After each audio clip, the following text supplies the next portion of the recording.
Good evening, Dr. Jameson and my fellow classmates. It's hard to believe that we're at the end of another course. Um, in talking tonight, I appreciate this course and the information and education I've received in this course. So we're talking about how has my view of humanity changed or shifted in this course. I'm not so sure that my view of humanity has changed, but rather how I would approach the trauma that others feel when they've experienced trauma. And I think the trauma-informed approach is good. You have to understand if it's an event or an experience or the effects from these things happening.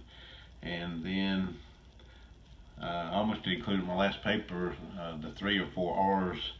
I had to kind of realize, recognize, respond, and learn how others can resist traumatization.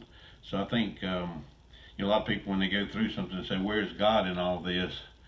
I would come back with, "Where is God for you right now?"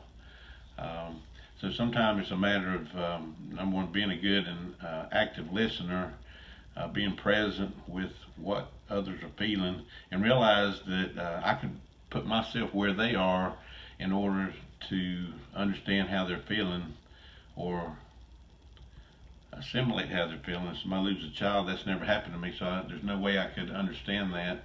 And I've been working with a fellow that was a Siamese twin. His son was shot in February, gang related, 17, and he feels responsible because the dad was in prison for 10 years and wasn't part of his life, and they have birthdays close together, so he's gone through a lot of trauma.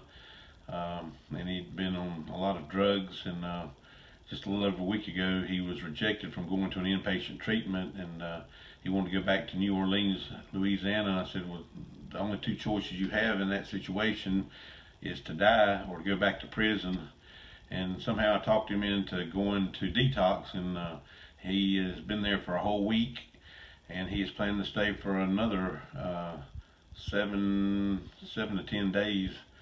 And I feel sure that being off the cocaine and alcohol and sometimes benzos, that he's finding out more about who he is, and hopefully we'll find an inpatient place for him to go from there so he can continue the commitment he has for long-term sobriety.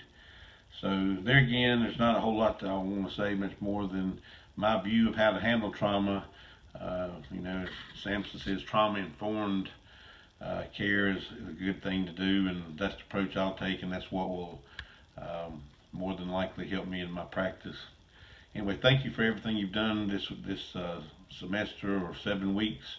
Hope everybody stays safe during the storm, and hopefully our paths will cross again sometime in the future. Good night.